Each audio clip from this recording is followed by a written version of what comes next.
Hello everyone, this is Steven from the Even Steven channel, and today's video is going to be entitled My Poor Excuse for an M16A4 Clone.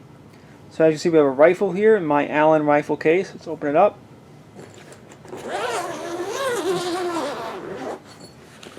And what we have is my poor excuse for an M16A4 clone.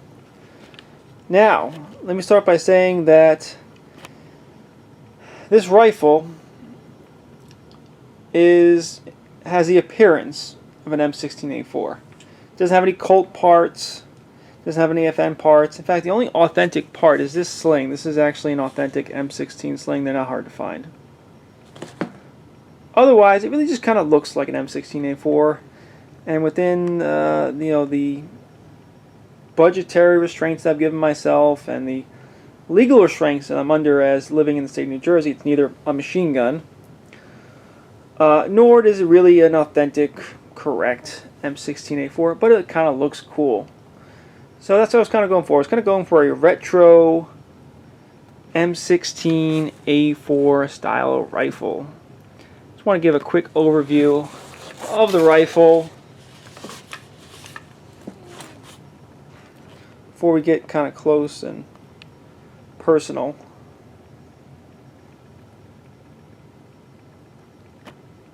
Now, let's see, let's get the rifle bag off the table. We don't need that.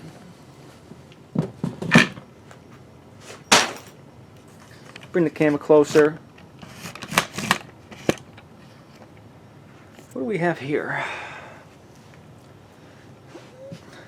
So this is an AR-15. Chambered in 5.56 millimeter, made to resemble an M16A4 machine gun.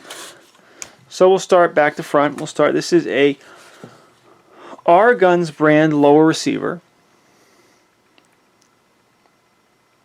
Funny, most people don't mark it 5.56 millimeter because I bought the lower, so they weren't sure what I was going to put on top, but it is marked 5.56 millimeter. RGuns is a company in Illinois. Excuse some of the oil that's on this gun. And they are, mostly known as an AR-15 company. Now, I ordered this lower from them, and I'm not sure exactly what happened, whose fault it was, but I ordered this from RGuns, had it delivered to me in, to my FFL, and for whatever reason, it didn't come in any kind of box or packaging. Maybe the envelope it came in was so battered up that they didn't even bother giving it to me. I'm not sure whose fault that was.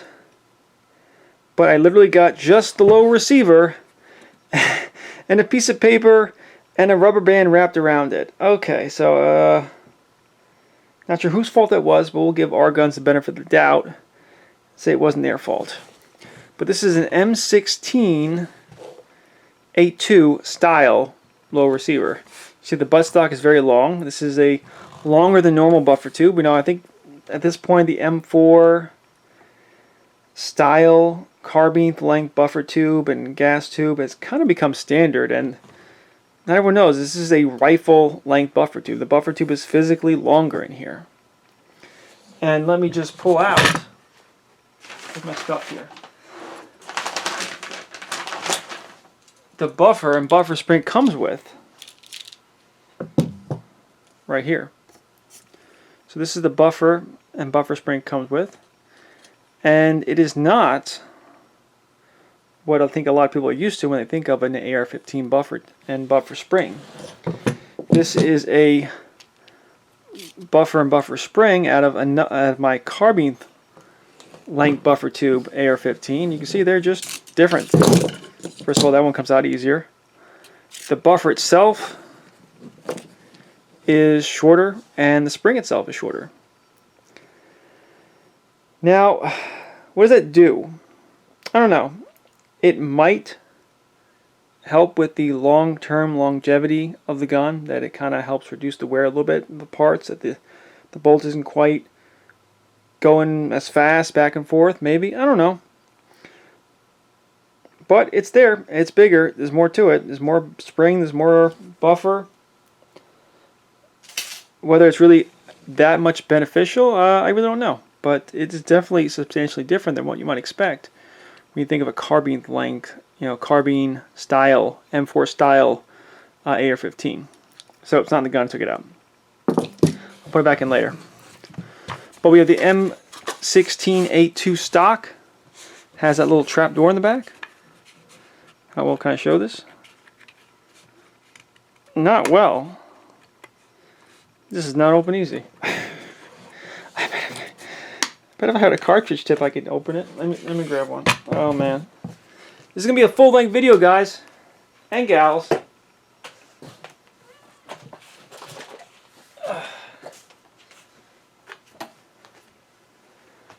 I'm going to grab a cartridge and see if that helps open it up.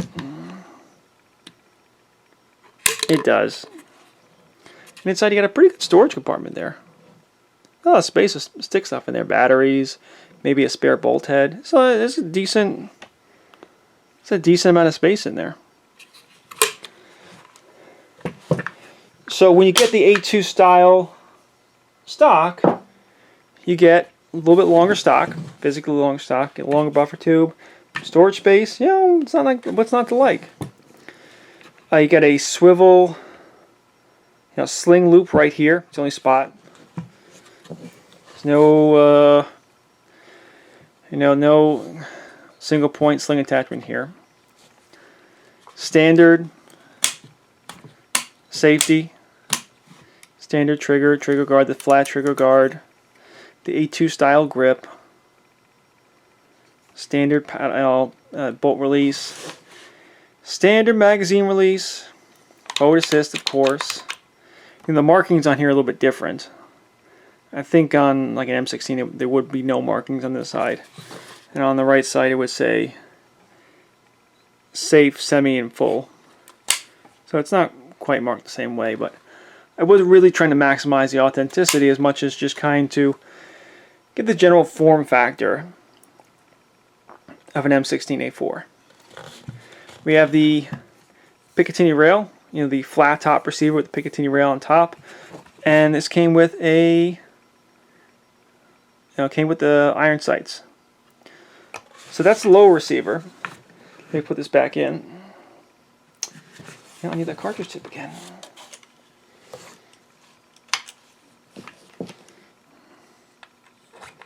So useful.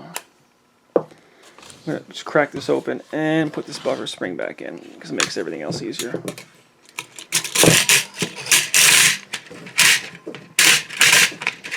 Notice how this buffer kind of hits the hammer. I don't think the shorter ones don't tend to do that. Yeah, there we go. Goes back in.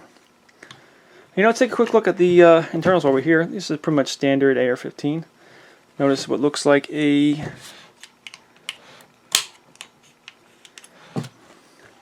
MIM hammer component. Probably a MIM trigger there. Trying to see if I get the quite light, some good lighting so you can see that properly. But it looks pretty much standard AR-15 components there. The takedown pins are pretty good as far as not grinding on stuff a lot. But I noticed this safety selector. This safety selector is a little stiffer than on other guns I've had. Otherwise, it's pretty standard AR-15. So now the upper receiver, the lower receiver was from RGuns. That was pretty much purchased by itself. The upper receiver was from Bear Creek Arsenal. This is another Bear Creek Arsenal gun. I don't know what component you consider, if it's an RGuns lower and a Bear Creek Arsenal upper, what gun do you consider it? I guess you consider it a Bear Creek Arsenal gun. You see their name on this carry handle sight right here. That's the only thing I really don't care for. I'd rather just their name not be there at all. But they have a pretty decent carry handle sight. It looks like it's probably a cast part, but it came with the upper receiver, and there's some value there. I think this cost me like I want to say $280 at a coupon. I think the upper receiver cost me $280. Less than $300. Let's say that. And I think it's a pretty good deal for what I got. Carry handle, standard charging handle. Should we crack this open, look at the bolt? Can?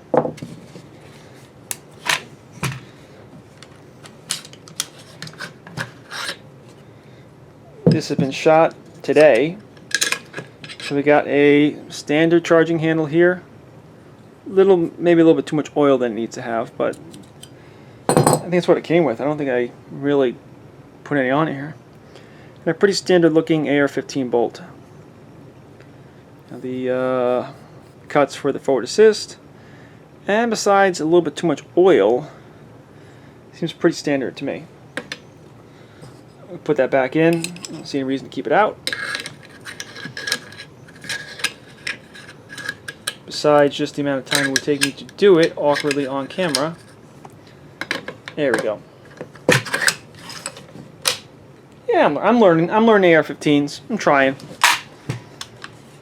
Of course, when I say that, it doesn't go back together.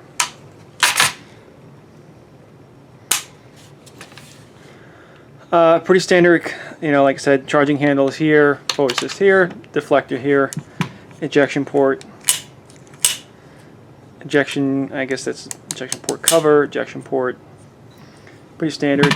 I'm kind of getting grease all over this gun now. It has the M16 style handguards, so it's not really free floated in any way.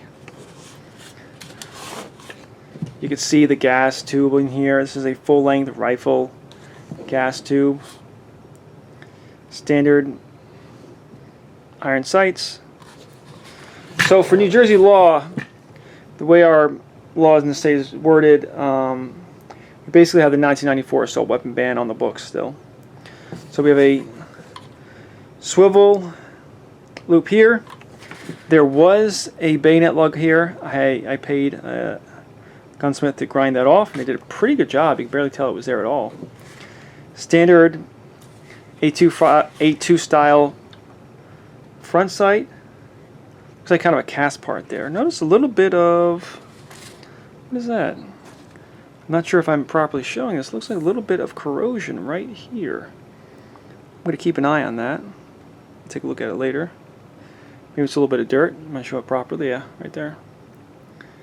Maybe that's rust, maybe it's dirt. We'll take a look at that later. I'm just noticing now as I'm looking at it,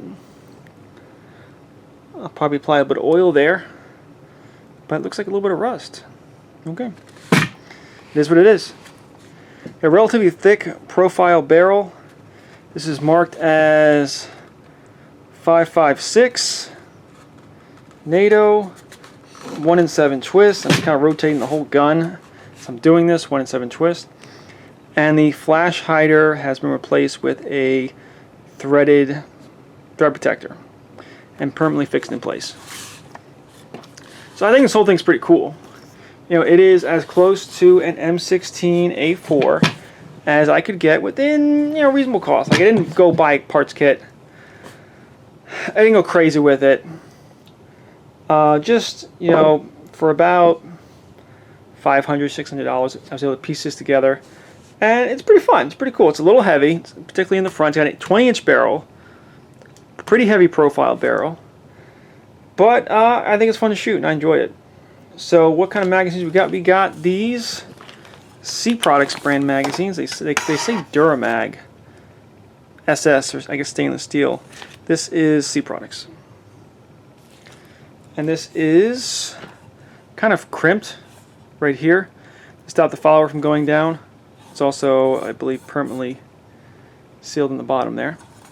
Now, I just think it looks cool. I just think it looks cool. And, you know, it's about what you like. You know, you don't like that, you can get something else. That's what I like. And this, I almost feel like it's an install. This feels like so much like an airsoft gun that I had when I was younger. I had an M16A4 style airsoft gun, and it feels just like this. And that's not an insult against this gun. It's a compliment to whoever made that airsoft gun, because that was, it felt so much like this. So kudos to whoever made that airsoft gun when I was like 18 years old. They did a fantastic job. Now I shot about 60 rounds through it today. You Yeah, I think 6 magazines because 10 round magazines. And 100% reliability, so that's nice. You know, no problems right out of the box. And accuracy's pretty good. This is, well, there's a whole bunch of shots on this target. But I'll tell you what, this is, these 3 shots right here, those are the first 3 shots out of this rifle at 25 yards. This is me attempting to move it left. And some of these are not particularly good. Some of these are just standing. This is, you know, leaning on a bench. This is supported. Some of these are standing. You know, some of these are trying to get the point of impact shifted.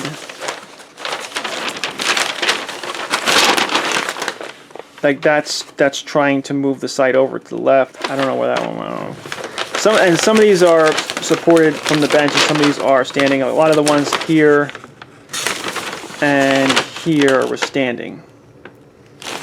And I'm not a particularly good rifle shooter, but I was pretty impressed with those first 3 shots. So the rifle does appear to be quite accurate. I would say that any inaccuracy from the gun is my fault. I'm not a great shooter. What can I say? And, so it seemed pretty reliable. I mean, it seems like a pretty hefty, durable gun. I only put so many rounds through it. Seems pretty accurate. Is there anything I can say about this gun? Well, this is really kind of a backup rifle for me. This is a like 3rd line gun behind my my primary AR-15 and my 7.62 by 39 AR-15. This is like the 3rd line of defense for me. So this is kind of a fun gun. This is like a retro gun. This is a gun that, yeah, is practical. Can actually deliver some pretty accurate fire, but I would probably choose some other guns first. It is a little bit heavy. Has that 20-inch barrel, a little front heavy. Although with that 20-inch barrel, it's pretty accurate, and it's going to get those bullets going a little bit faster. So maybe as more of a, you know, holding a position kind of rifle, a Overwatch rifle per se, this would do really well. I don't know, you know, laying down some suppressive fire with this pretty effective. But it's really just mostly a fun gun. I wanted to approximate an M16A4 without spending a whole lot of money doing it because I wanted a backup to my AR-15, and I was kind of trying to do it in the most cost-effective way possible. And by the way, the ammo I was shooting was not this. The ammo I was shooting was Winchester 55 grain, M193. I only shoot M193 because I don't want to pay extra money, and I often shoot indoors, and I don't want to pay for any, you know, that M855 62 grain or anything like that. So I exclusively shoot 55 grain ammo just because it's cheaper, and I shoot indoors a lot. Now, is there anything I could add to this video? No, I'd say it pretty much does it. We'll give one more quick overview here. One more quick look. In case I missed something. Maybe the underside here I didn't really show. Looks like that's the barrel. Was that a heat shield? It's probably a heat shield. I haven't taken this off. Pretty thick barrel here. Quick look all around. It's the gas tube. That's that O-ring, whatever that ring is called.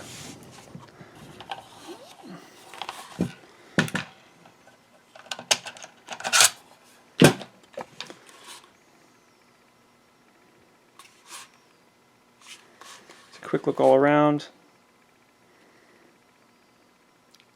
Sight picture's okay. I noticed that when shooting, it often helps, especially if you have light overhead, it helps to wear a baseball cap, because sometimes if you have light overhead and it shines onto your rear sight, that'll create a glare. So sometimes you want like a baseball cap or something covering the rear sight, blocking the light in the rear sight so it's easier to see. That's something I picked up from Military Arms channel, of all places. You know, he knows his stuff. He knows how to shoot a rifle. There's two settings here. There is a kind of a precision long distance sight and a bigger kind of ghost aperture sight. And I've just been using the precision sight. Try to get that 0 down. Little nuts, nuts here to hold it on. Yeah. Okay, so let's wrap this up because I don't have much more to say. So yeah, so far so good. The RGuns lower receiver, Bear Creek Arsenal upper receiver. Yeah, I don't think I'm going to really do anything else with this gun. Maybe put one of those scopes on top of the carry handle. That'd be kind of cool. But this is Steven from the Even Steven channel. So far so good with my 2 little budget AR-15 builds that I've done before. I did the 7.62x39 from Bear Creek Arsenal. Now I have this one, the M16A4 clone. And so far I'm pretty happy with both. So in the future I might do a little bit of an update, how I'm liking both of them, if one of them breaks, or maybe if I'm just really enjoy them. I might, in a year or so do a little update, or whatever period of time I feel I need to do it. But yeah, this is Steven from the Even Steven channel. Please do all that like, sharing, and subscribing. If you have any comments, I will answer as best I can. And I will see you next time. Thank you, and goodbye.